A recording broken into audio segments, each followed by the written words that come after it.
I, 32F, sat on a hard wooden chair that felt as unforgiving as the silence in the room. The air was thick with the smell of old paper and my Uncle Robert's cheap cologne. We were in the office of Mr. Peterson, my Aunt Eleanor's lawyer. He was a small man with glasses that seemed too big for his face. He cleared his throat, and the sound echoed like a drumbeat, signaling the start of something terrible. My aunt had passed away a week ago. The funeral was a blur of muted colors and fake sympathy. This, the reading of her will, felt like the real final moment. It was the part where everything became permanent. My sister Clara sat beside me. She kept fidgeting with the strap of her purse. Across from us sat our Uncle Robert and his wife, Brenda. Robert had his arms crossed, his face a mask of impatient grief. Brenda was dabbing at her eyes with the tissue, but I knew her tears were not real. She had been practicing that look for years. She wanted everyone to see her as the devoted sister-in-law, the one who had cared for Eleanor in her final days. I knew better. I had always known better. Aunt Eleanor was my person. She was the one who understood my quiet nature, who never pushed me to be someone I was not. She was the only one in the family who truly saw me. Her loss felt like a hole had been carved out of my chest. Mr. Peterson adjusted his glasses and looked down at the document in his hands. He read through the usual legal language, his voice a low monotone that made my eyelids feel heavy. He listed a few small bequests: a set of china to a cousin, a donation to the local animal shelter. My heart beat a little faster with each item. The main event, the one everyone was waiting for, was the house. Aunt Eleanor's house was not just a building. It was where I had spent my happiest childhood summers. It was filled with the scent of her rose garden and the warmth of her kitchen. It was a place of safety and love. Uncle Robert and Brenda were practically vibrating with anticipation. They had been talking about that house for months, even before Eleanor was gone. They spoke of it as if it were already theirs. They planned renovations. They discussed selling it and using the money for a long vacation. Their greed was a constant, ugly presence. I just hoped Eleanor had made some provision for me. Maybe a small memento, something to remember her by. I did not care about the money. I just wanted a piece of her to hold on to. Mr. Peterson took a slow breath. He looked up from the paper, his eyes moving over each of us. He seemed to be bracing himself. Regarding the property at 45 Willow Lane, he began, his voice suddenly very clear. Eleanor has stipulated the following. He paused. The silence stretched. Brenda stopped dabbing her eyes. Robert leaned forward. She left the house to the neighbor. The words dropped into the room like stones. For a second, no one moved. No one breathed. It felt like my ears were ringing. The neighbor, Mr. Henderson? The sweet old man who lived next door to her? It made no sense. It could not be right. Then the room exploded. What? Uncle Robert shouted, his voice cracking. He shot to his feet, his chair scraping loudly against the floor. That is impossible. That is a mistake. Brenda gasped, a theatrical, wounded sound. The neighbor? After everything we did for her? After all my care? She was not in her right mind. That old man must have tricked her. She looked at Mr. Peterson, her eyes wide with false disbelief. He took advantage of a sick, dying woman. This is elder abuse. I just sat there, frozen. My mind was a blank slate. I could not process it. The house, her house, was going to a stranger. It felt like a second loss, a new kind of grief. Clara grabbed my hand, her grip tight. She was staring at the lawyer, her mouth hanging open. We all gasped. The shock was a physical thing, a wave that washed over us and left us speechless. All of us, except for the lawyer. Mr. Peterson did not flinch. He held up a hand to quiet my uncle's tirade. He waited for the shouting to die down. When the room was quiet again, except for Brenda's fake sobs, he continued. He looked directly at my uncle. Robert, please sit down. There is more to it. My uncle glared at him but slowly sank back into his chair. He was breathing heavily, his face red. Brenda continued to cry into her tissue. The lawyer looked back down at the will. He cleared his throat again, a nervous little habit. Then he read the next line, the line that would change everything. She left the house to the neighbor, Mr. Gerald Henderson, on the very specific condition that he honors the private arrangement they made together just before her passing. A private arrangement? What did that mean? My mind started racing. What kind of deal had my sweet, gentle aunt made with her neighbor? The mystery of it was a small spark in the darkness of my confusion. It was something to hold on to, a question that needed an answer. Uncle Robert scoffed. Private arrangement? What nonsense is this? This is a joke. We are contesting this. This will is a fraud. I assure you it is not, Mr. Peterson said calmly. The will is perfectly valid. It was signed by Eleanor, witnessed by 2 impartial parties, and notarized. Her doctor also provided a statement confirming she was of sound mind and body when she signed it, just 3 weeks ago. 3 weeks ago.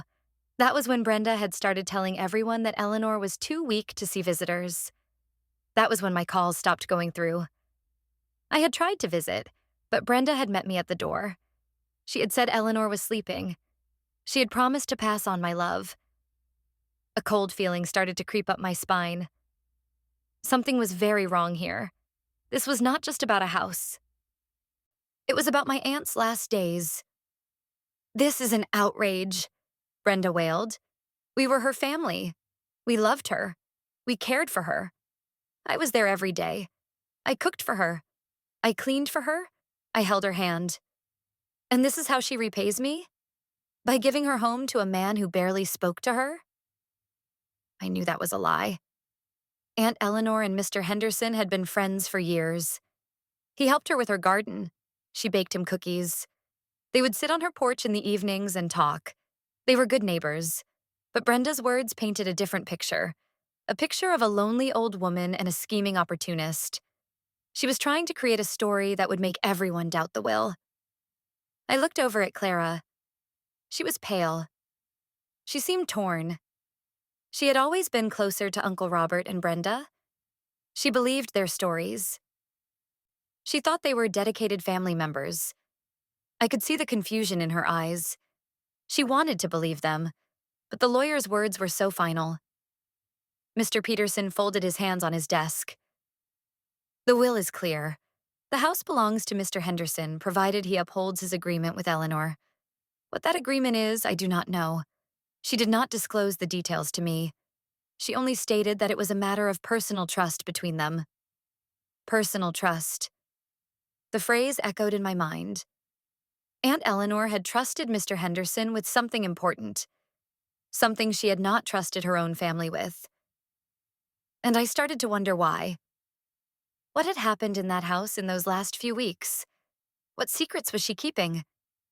The meeting ended in a storm of angry words from my uncle and dramatic sobs from Brenda. They vowed to hire their own lawyer. They threatened to drag Mr. Henderson through the mud. They stormed out of the office, slamming the door behind them. Clara followed them, after giving my shoulder a hesitant squeeze. She looked back at me, her face a mixture of pity and confusion, as if she did not know whose side to be on. I remained in my chair. The room was finally quiet. The weight of it all settled on me. My aunt was gone. Her house was gone, and her final act was a mystery that I could not understand. Mr. Peterson looked at me with kind eyes. "Are you all right, Lily?" he asked gently.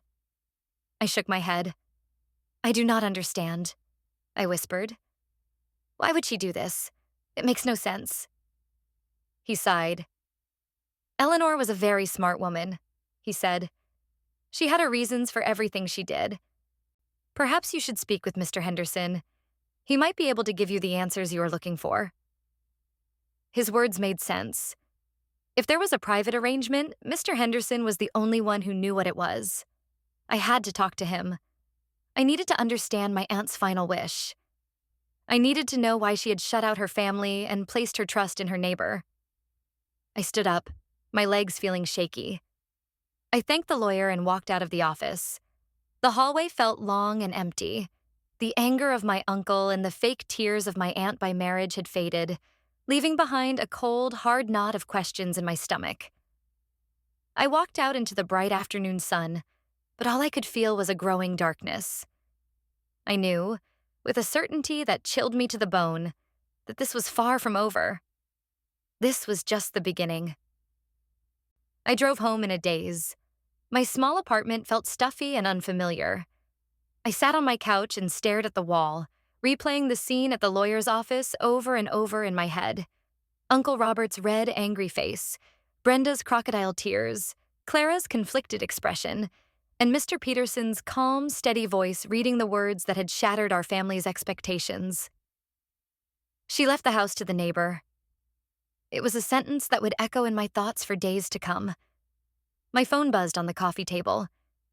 It was Clara. I ignored it. I did not have the energy to listen to her try to justify Robert and Brenda's behavior. I knew what she would say. She would tell me they were just upset. She would say they had a right to be angry after all they had done for Eleanor. But what had they really done? The more I thought about it, the more I questioned everything. Brenda had always been controlling. She liked to be in charge. She liked to be the center of attention. Taking care of a sick Eleanor had given her a role to play. She was the martyr, the selfless caregiver. But was it real? Or was it all a performance for an audience that was not there?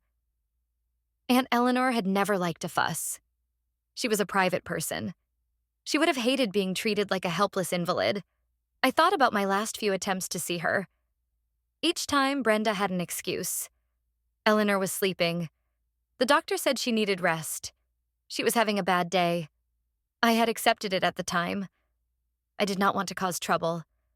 I trusted that Brenda was doing what was best for her. Now, I felt like a fool. I had let Brenda isolate my aunt. I had let her build a wall around her. And I had not tried hard enough to break it down. Guilt washed over me, cold and heavy. The next day, I knew what I had to do. I had to go to Willow Lane. I had to see Mr. Henderson. I drove to my aunt's old neighborhood. The streets were lined with familiar trees. Every house held a memory.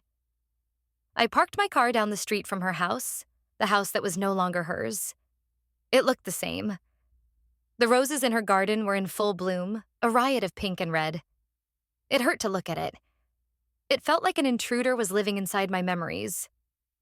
I took a deep breath and walked up the path to Mr. Henderson's small, neat house next door. His lawn was perfectly manicured. A small bird bath sat in the middle of it. He was the kind of neighbor everyone wishes they had. Quiet, respectful, and always willing to lend a hand. I hesitated for a moment on his doorstep. What would I say? How could I ask him about my aunt's secret without sounding like I was accusing him of something? I knocked on the door. It took a few moments, and then I heard the sound of footsteps. The door opened, and Mr. Henderson stood there. He was a tall, thin man with kind, crinkly eyes and a gentle smile. He was wearing a simple cardigan and slippers. He looked surprised to see me. "Lily," he said, his voice soft. "I am so sorry for your loss. Eleanor was a wonderful woman." "Thank you, Mr. Henderson," I said, my voice a little shaky. I was hoping I could talk to you for a moment." He nodded slowly, his expression cautious. "Of course. Please come in."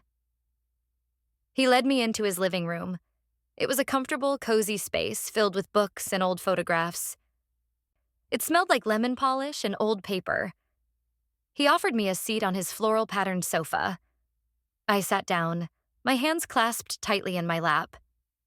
"I was at the will reading yesterday," I began, not sure how to phrase my question.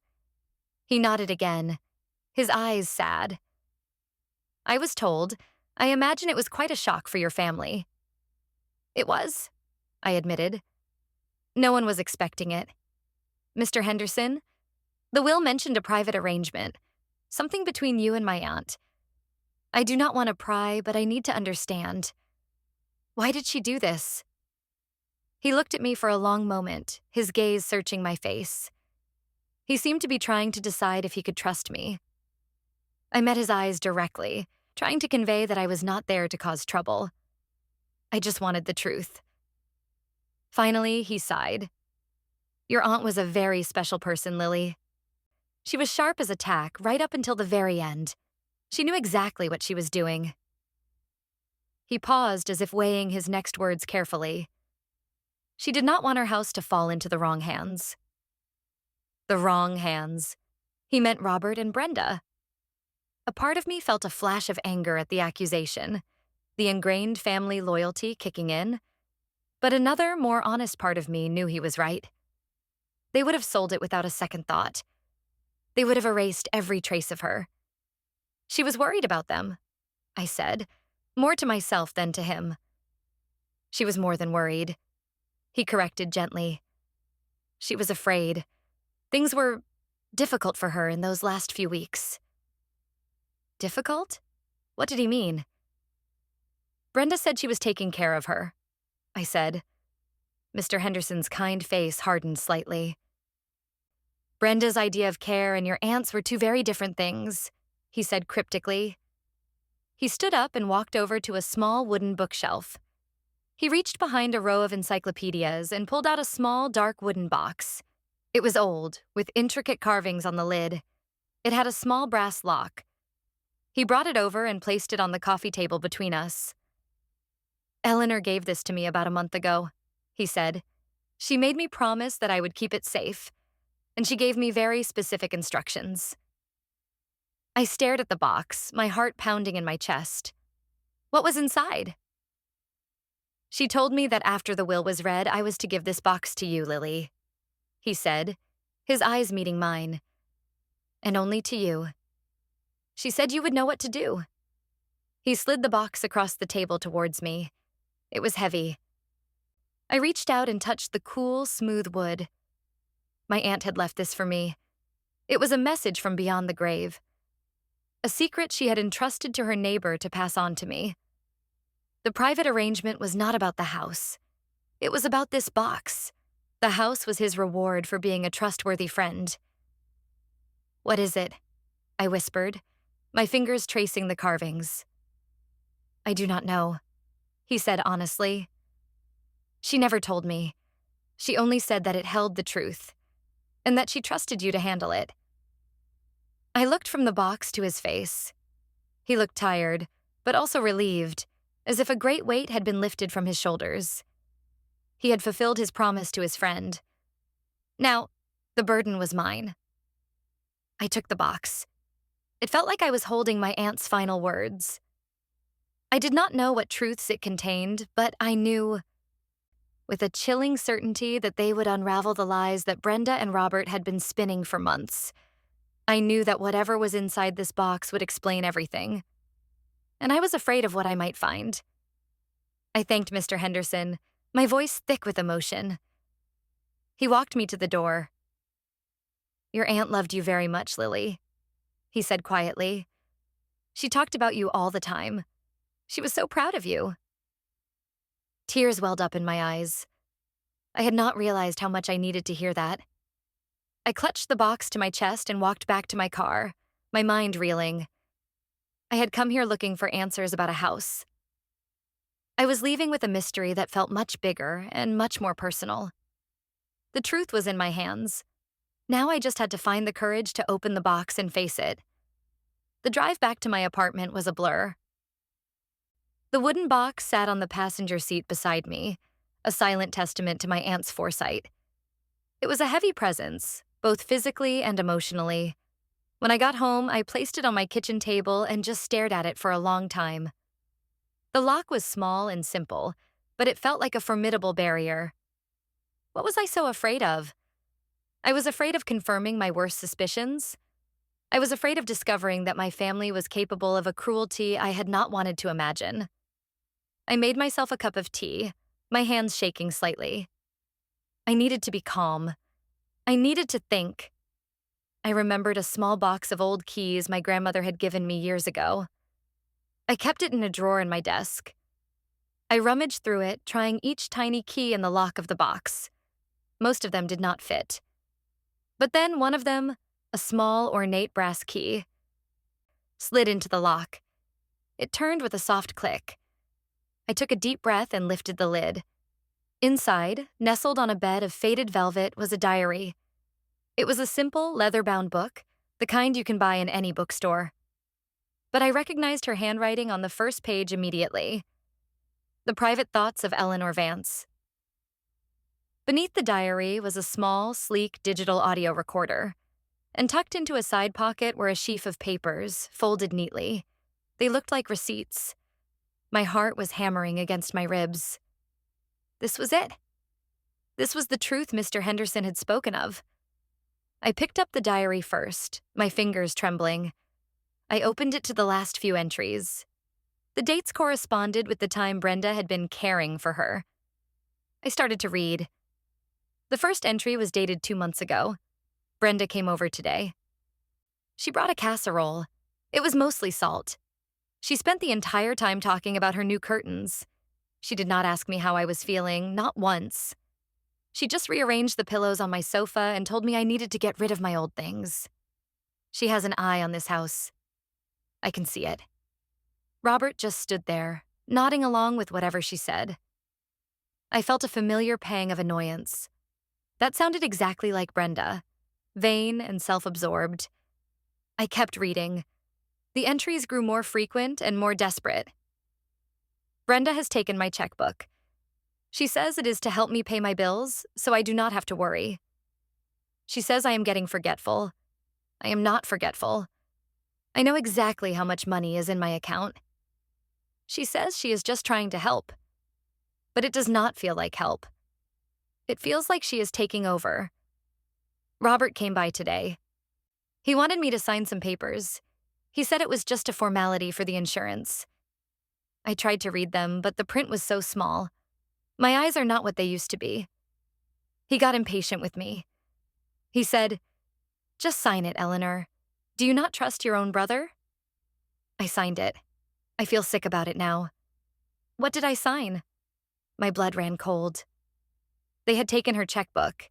They had made her sign papers she could not read. This was worse than I thought. This was not just greed. This was manipulation.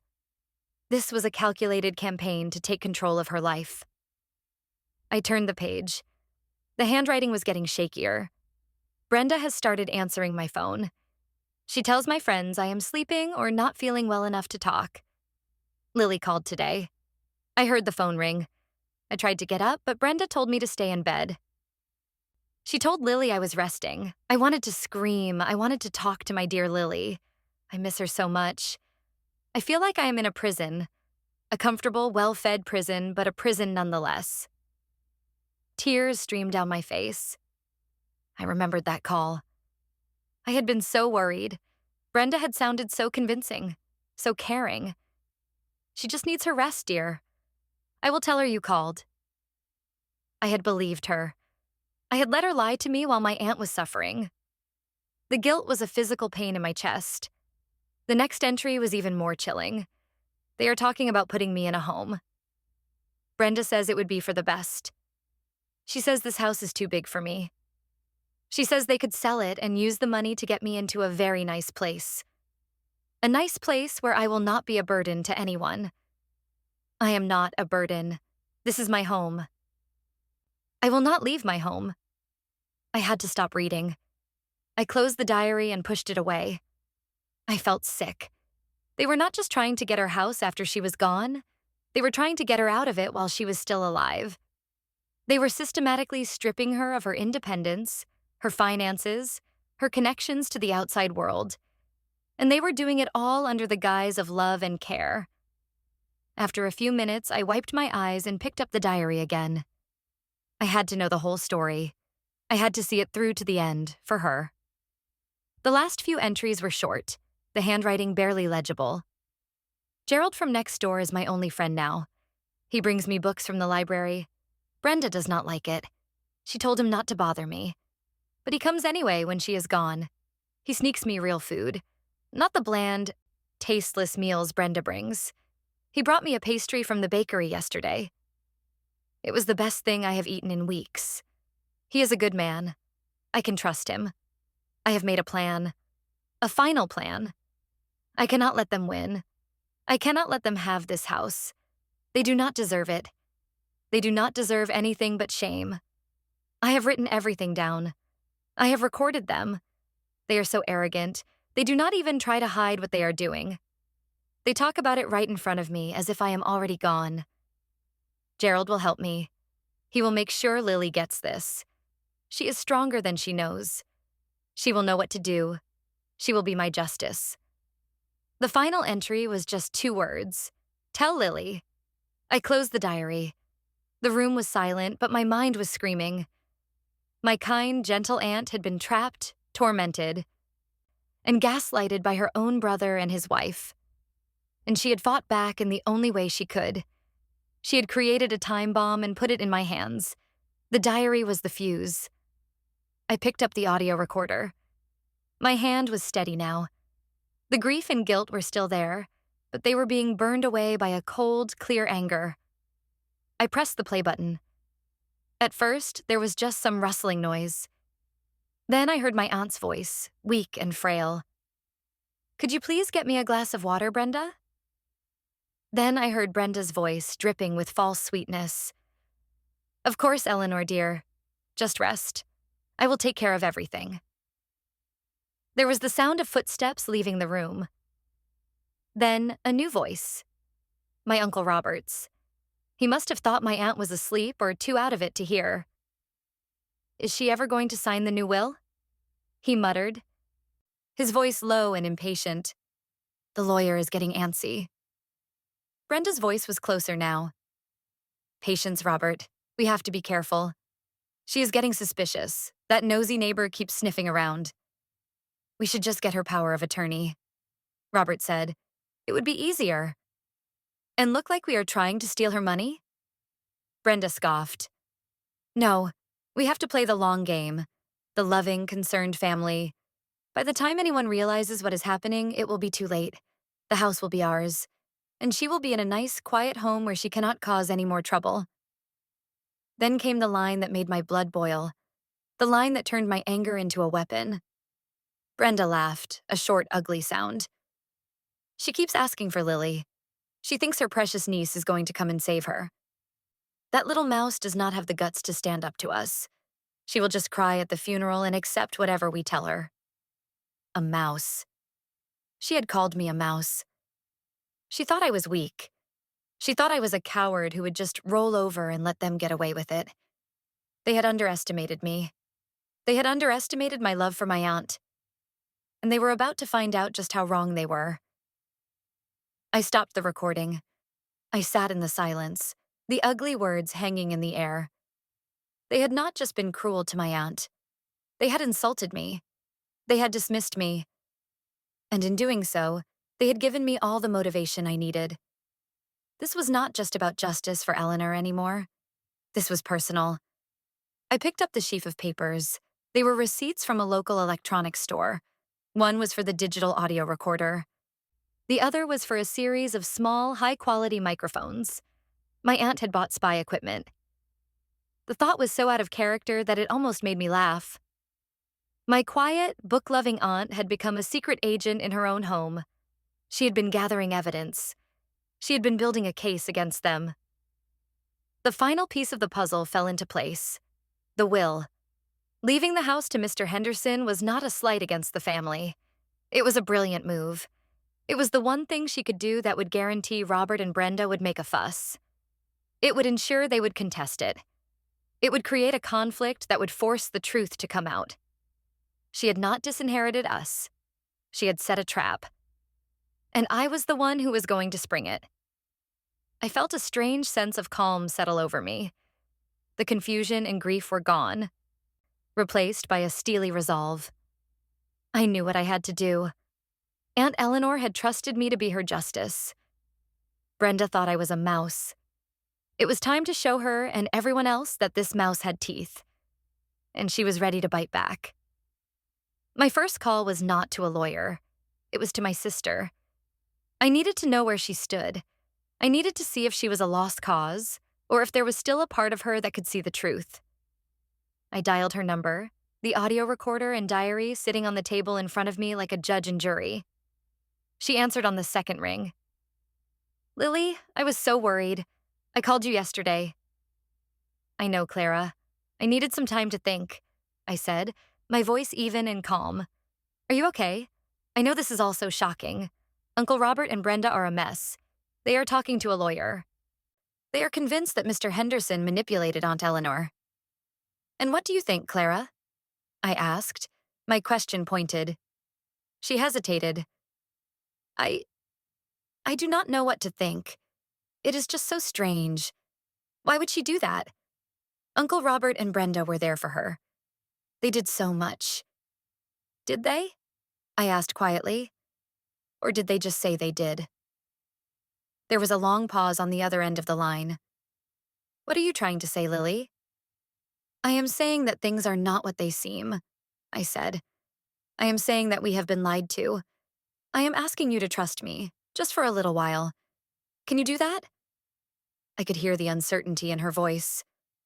Lily, Uncle Robert is furious. He is saying some really ugly things. He is planning to sue. Let him, I said, a cold confidence in my voice that I did not know I possessed. He is going to regret it. Clara, I need you to do something for me. I need you to listen. Just listen. Do not take sides yet. Just keep your eyes and ears open. And do not, under any circumstances, agree to sign anything or support them publicly. Why? What is going on? She asked, her voice a mixture of frustration and curiosity. I cannot explain it all over the phone, I said. But I have found something Eleanor left for me. It explains everything, and it is not pretty. Please, Clara, for me and for Aunt Eleanor, just wait. She was quiet for a long time. I could almost hear the wheels turning in her head. She was caught between the family she had always sided with and me, her quiet, unassuming sister who was suddenly speaking with a strange authority. Okay, Lily, she said finally, her voice small. Okay. I will wait. But please be careful. Uncle Robert is not someone you want to make an enemy of. I am not the one who should be worried, I said. And then I ended the call. That was the first step, planting a seed of doubt in my sister's mind. The next step was to prepare for the inevitable confrontation. Robert and Brenda would not let this go. They would come at me. They would come at Mr. Henderson. They needed to believe they had the upper hand.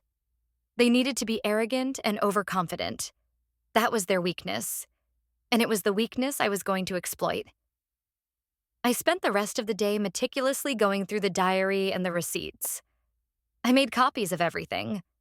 I transcribed the audio recording, printing out the damning conversation word for word. I created a file, a neat, organized collection of their cruelty. I put the original diary, recorder, and receipts back in the wooden box and took it to a bank, where I placed it in a safe deposit box. The copies were my ammunition. The originals were my insurance. As I worked, I felt a strange connection to my aunt. I could almost feel her presence in the room, guiding my hands. She had been so clever, so brave. She had been trapped and alone, but she had not given up. She had used her wits to fight back. She had laid all the groundwork. All I had to do was see it through. A few days later, the call I was expecting came. It was Uncle Robert. His voice was artificially sweet, a tone he used when he wanted something. Lily, my dear, he began. How are you holding up? I am managing, Uncle Robert, I said, my voice neutral. Good, good. Listen, the reason I am calling is that we are having a small family meeting. Just us. You, me, Brenda, and Clara. We need to present a united front on this whole will situation. We need to show the world that we are a family, and we will not let this stranger take what is rightfully ours. A united front. He wanted to use me as a pawn in his game. He wanted me to stand beside him and validate his lies. Where is this meeting? I asked. At our house. Tomorrow evening, 7 o'clock, just a casual dinner. We will talk things through and come up with a plan. a plan to bully and intimidate me into submission. I knew exactly what this was. "I will be there," I said. "Excellent," he said, the relief in his voice palpable. "We are all in this together, Lily. We will get through it." "I am sure we will," I said, my voice holding a double meaning that he was too arrogant to notice. I hung up the phone. The stage was set. He had just invited me into his home, the lion's den. He thought he was in control. He thought he was going to manipulate the little mouse. He had no idea that I was the one who had set the trap. And tomorrow night, he and Brenda were going to walk right into it. I looked at the printed transcript of their conversation on my table. The words seemed to glow with a righteous anger. Tomorrow night, they would hear those words again. Not whispered in what they thought was private, but spoken out loud, for everyone to hear. Tomorrow night, the performance would finally be over. The next evening, I drove to my uncle's house. It was a large, imposing building in a wealthy suburb, the kind of house that was designed to impress people. Brenda had decorated it in shades of beige and gold. It was expensive and tasteless, with no warmth or personality. It was a perfect reflection of its owners. I took a moment in the car to steady myself. My heart was beating fast, but it was not from fear. It was from anticipation. I had the copies of the diary entries and the audio transcript in my purse. I had my phone with the audio file ready to play. I was as prepared as I could be. I thought of Aunt Eleanor. I thought of her quiet strength, her hidden courage. I was doing this for her. I walked up to the front door and rang the bell. Brenda opened it, a wide fake smile plastered on her face. She was wearing a cream-colored silk blouse and too much perfume. She pulled me into an awkward hug. "Lily, darling, I am so glad you came," she gushed. "We were so worried about you." "I am fine, Brenda," I said, gently detaching myself from her embrace. She led me into the living room. Uncle Robert was standing by the fireplace, a glass of whiskey in his hand. Clara was sitting on the edge of the sofa, looking nervous. She gave me a small, questioning look. I gave her a tiny nod, trying to reassure her. "Lily, good of you to join us," Robert said, his voice booming. He gestured to the empty armchair. "Have a seat. Make yourself comfortable." I sat down. The chair was stiff and unwelcoming. The room felt cold, despite the fire crackling in the hearth. Brenda sat next to Clara, placing a hand on her knee. "We are all so devastated by this, Lily," she began, her voice taking on a sad, dramatic tone. "Your poor aunt. To be so confused in her final days. It is just tragic." "She was not confused," I said simply. Brenda's smile faltered for a second. Robert cleared his throat. "Now, Lily, we know this is hard to accept, but a woman in her condition, she was vulnerable. That man, Henderson, he clearly took advantage of her." "What condition was that exactly?" I asked, my gaze steady. Robert looked flustered. "Well, you know, her illness. She was weak, not thinking clearly. Her doctor seemed to think she was of perfectly sound mind when she signed the will," I pointed out. Brenda jumped in. "Doctors can be wrong. We were the ones who were there every day. We saw the decline. She was forgetting things. She was paranoid. She thought people were against her." "She was right about that, wasn't she?" I said, my voice dangerously quiet. The atmosphere in the room shifted. The pretense of a friendly family chat was evaporating. Robert put his glass down on the mantelpiece with a sharp click. "What is that supposed to mean?" he demanded, his friendly uncle facade dropping away to reveal the bully underneath. "It means I know what you did," I said, looking from his face to Brenda's.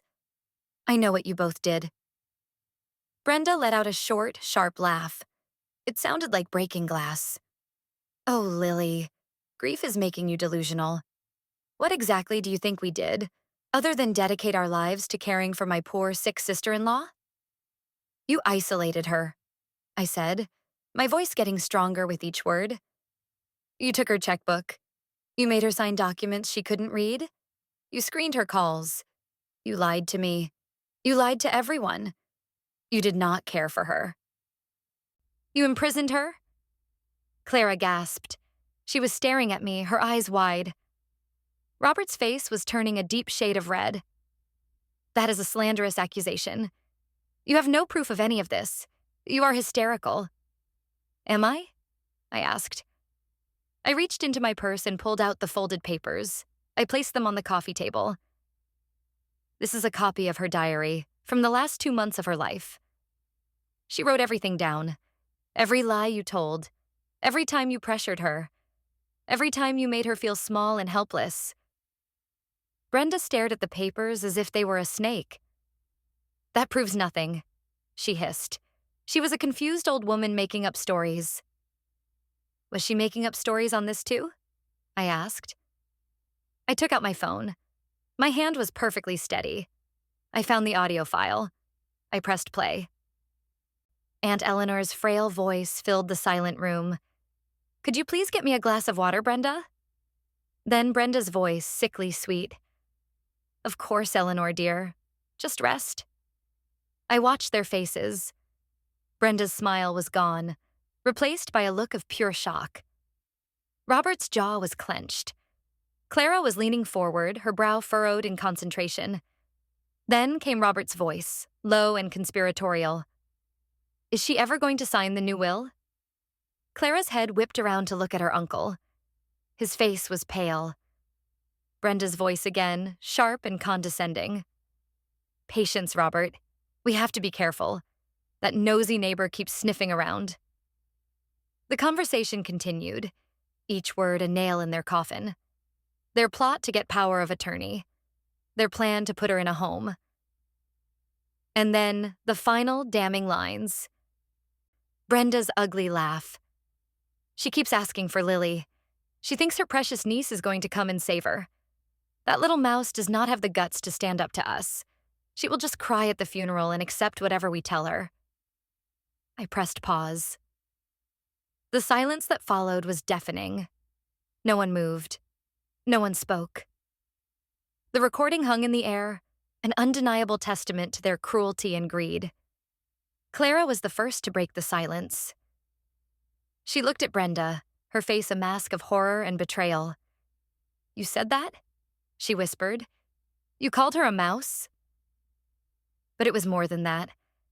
The words confirmed that everything I had said was true. They had not been caring for her. They had been plotting against her. Brenda opened her mouth, but no sound came out.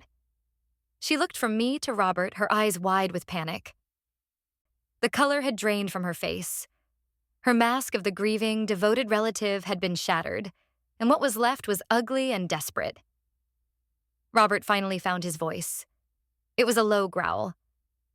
Where did you get that? Aunt Eleanor was smarter than you gave her credit for, I said, my voice cold as ice. She knew what you were. She knew what you were doing. And she made sure I would know, too. She recorded you. She wrote it all down. She left it all for me. I looked at them, at their crumbling facades and their panicked eyes. I felt no pity, only a grim satisfaction. You wanted a united front, Uncle Robert, I said. Well, here it is. The family is about to be united, all right. United against you. This is illegal, Robert stammered, grasping at straws. You cannot record people without their consent. In this state, you only need one party to consent to a recording, I said, bluffing slightly based on something I had read online. And Aunt Eleanor, the person whose home you were in and whose life you were plotting to ruin, was a party to that conversation. I am sure the police would be very interested to hear it, especially the part about financial manipulation of an elderly person. I believe that is a crime. The word police hung in the air like a guillotine. Brenda made a small, choking sound. What do you want, Lily? Robert asked, his voice suddenly small. The bully was gone. In his place was a scared, cornered man. What do I want? I repeated. I stood up, feeling a surge of power I had never felt before. I was no longer the quiet niece, the little mouse. I was Aunt Eleanor's justice, and I was about to deliver the sentence. First, I said, my voice clear and unwavering, you will drop the lawsuit against Mr. Henderson. You will not contest the will. You will not speak his name or my aunt's name in public ever again, unless it is to praise her wisdom. I paused, letting the first demand sink in. Robert was staring at the floor. Brenda was twisting her hands in her lap. Second, I continued, you will write a formal, public apology to Mr. Henderson. You will apologize for baselessly accusing him of manipulating my aunt. You will state for the record that you now understand and respect her final wishes. You will have it printed in the local newspaper. Brenda's head snapped up. The newspaper? You cannot be serious. That would be humiliating. Humiliation is a small price to pay for what you did. I shot back. You tried to destroy a good man's reputation. You tried to steal a dying woman's home. You deserve to be humiliated. Clara was watching me with a new expression on her face. It was not pity or confusion. It was awe. She was seeing a side of me that she never knew existed. A side that I never knew existed. And third, I said, my voice dropping lower, you will stay away from me. You will stay away from Clara, if she will have any sense. You are no longer my family. Any connection we had died with Aunt Eleanor, because of what you did to her. If you ever contact me again, if you ever so much as breathe a word of this to anyone except an apology, I will take this box of evidence to the district attorney's office. I will not just humiliate you, I will see you prosecuted. Do you understand me? The silence in the room was absolute. My demands hung in the air, sharp and non-negotiable. Robert and Brenda were trapped. They had no way out. The proof was undeniable. Their social standing, their reputation, everything they had built their shallow lives on was hanging by a thread. And I was the one holding the scissors. Robert looked old and defeated. The blustering, arrogant man I had known my whole life was gone. He just nodded, a small, jerky movement. Brenda started to cry. But this time the tears were real. They were tears of self-pity and fear. We just wanted what was best for her, she sobbed, a last pathetic attempt to play the victim. No, I said, my voice devoid of any sympathy. You wanted her house. You wanted her money. And you were willing to torment her to get it. You were not family to her. You were parasites. And now you are going to be cut off. I turned to Clara. She was still sitting on the sofa, looking stunned. Clara, are you coming with me? She looked at Robert and Brenda, at their pathetic, broken forms. Then she looked at me, standing tall and strong. She stood up without a word and walked over to my side. She had made her choice. I did not say another word. I did not need to. I turned and walked out of the room, Clara right behind me. We left them there, in their cold, empty house with the echo of their own ugly words and the ruins of their greed. As I closed the front door behind me, I felt a profound sense of release. The weight of my grief was still there, but it was no longer mixed with confusion and powerlessness. It was now joined by a fierce, righteous clarity. I had done it. I had kept my promise to my aunt. I had found my roar, and it was loud enough to bring down the whole house of lies. Walking out into the cool night air felt like taking my first breath after being underwater for a long time. Clara and I did not speak as we got into my car. The silence was not awkward. It was heavy with unspoken thoughts. She was processing the implosion of the family she had always defended. I was processing the victory I had just won.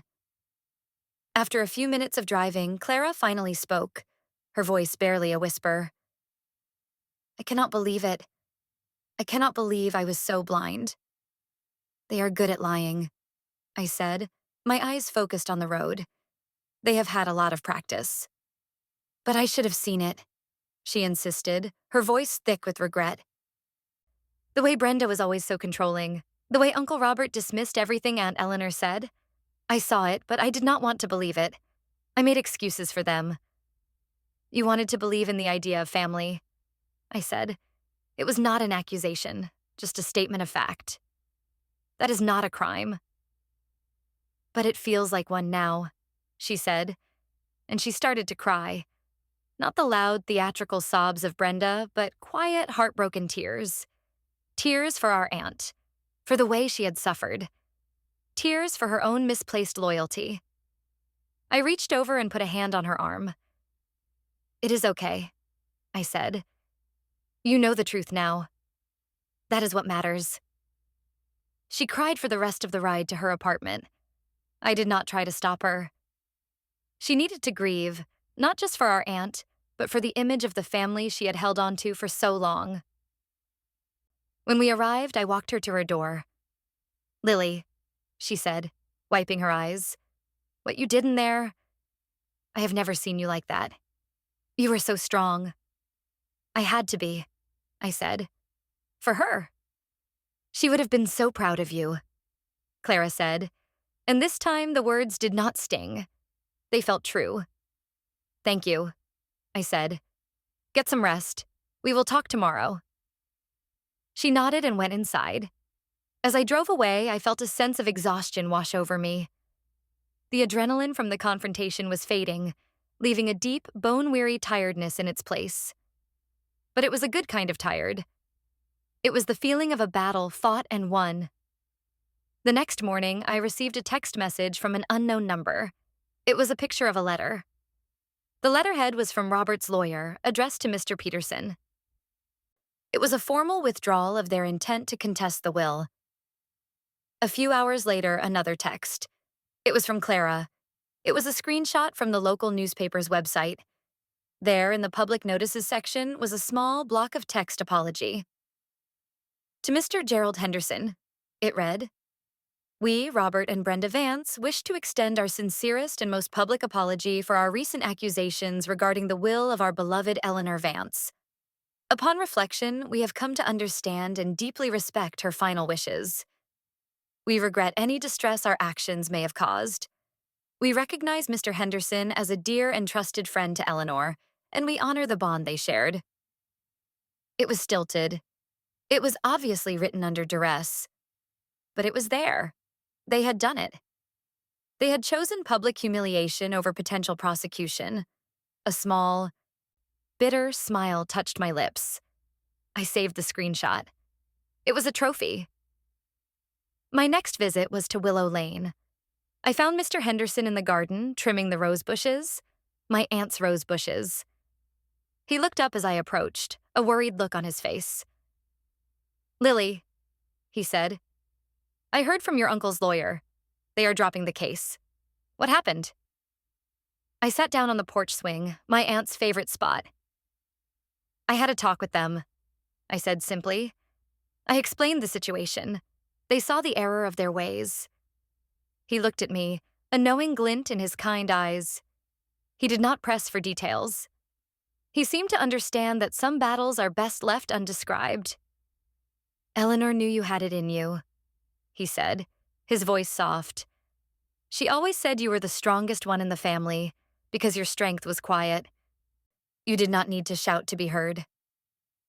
We sat in comfortable silence for a while, listening to the birds and the gentle rustle of the leaves. It felt peaceful. It felt right. "The house," I said finally. "Aunt Eleanor. She left a letter for me in the box, with the diary." He stopped his trimming and looked at me, waiting. "She explained the full arrangement," I continued. "The house is yours for as long as you live, to thank you for your kindness for being her friend when her own family was not. But she stipulated that after you are gone, the house is to come to me." Mr. Henderson smiled, a genuine, warm smile. "I know," he said. "She told me. She wanted to make sure it stayed in the right hands, in the hands of someone who would love it as much as she did." He looked around at the garden, at the familiar white siding of the house. "I am just the caretaker, Lily. I will keep it safe for you. And for her." Tears welled in my eyes again, but this time they were not tears of anger or grief. They were tears of gratitude. My aunt had not just given me a mission. She had given me a future. She had ensured that her home, our home, would one day be mine. Life slowly began to find a new normal. Clara and I started to rebuild our relationship. It was tentative at first. There was a lot of history to overcome, but the shared trauma of Robert and Brenda's betrayal had forged a new bond between us. We started having dinner once a week. We talked about our aunt, sharing happy memories instead of focusing on the sad end. We were healing together. The rest of the family was a different story. News of the public apology spread quickly. People were confused. Cousins called, wanting to know the gossip. I kept my story simple. Uncle Robert and Brenda misunderstood Aunt Eleanor's wishes. They have since corrected their error. I did not share the diary or the recording with anyone else. It was not their business. The humiliation of the apology was enough. Robert and Brenda became social pariahs. At the next family holiday, they did not show up. No one asked why. It was as if a poison had been surgically removed from the family dynamic. A few months later, I was visiting Mr. Henderson. We were having iced tea on the porch. He told me stories about my aunt that I had never heard before. Stories about her as a young woman, her travels, her secret passion for bad mystery novels. He was a living link to her, and I cherished our time together. As I was leaving, he handed me a small potted plant. It was a rose cutting. "From her favorite bush," he said. "The one by the kitchen window? I thought you might like to have it." I took it home and placed it on my small balcony. It was a piece of her home, that I could tend to and watch grow. It was a symbol of new life, of a future that was not defined by the bitterness of the past. One evening, I took out the copy of my aunt's diary. I had not read it since that night at Robert's house. I opened it to the last page, her final entry. "Tell Lily." And just below it, something I had not noticed before, scrawled in the corner of the page, almost as an afterthought. "I hope she finds her roar." I closed the diary and looked out at the city lights from my apartment window. The little rose plant sat on the balcony, its leaves green and healthy. I had not just found justice for my aunt. I had found a part of myself I never knew was there. The part that could stand up, speak out, and fight back. Brenda had called me a mouse, but she was wrong. My aunt knew better. She knew there was a lion inside me, waiting to be woken up. I had found my roar, and in the quiet of my new life, I knew I would never let it be silenced again. The house on Willow Lane would be waiting for me, a legacy of love and courage. But the real inheritance my aunt had left me was the strength to protect it, and myself. They had finally learned what it feels like to be powerless, and I had finally learned what it feels like to be truly strong. The quiet strength my aunt had always seen in me was now a force to be reckoned with. A legacy more valuable than any house or fortune. It was the part of her that would live on in me forever. And for that, I was eternally grateful. The whole ordeal had started with a shock, a gasp in a lawyer's office, but it ended with a quiet, unshakable peace. The kind of peace that comes from knowing you have done the right thing, no matter the cost to those who deserve to pay it. The chapter was closed, but the lesson was one I would carry with me for the rest of my days. Justice, I learned, is not always loud and explosive. Sometimes it is as quiet and as powerful as the turning of a page in a diary, revealing a truth that can no longer be hidden. And sometimes the quietest voices have the most important things to say. My aunt had spoken her truth through me, and I had made sure the whole world, or at least our small corner of it, had heard her loud and clear.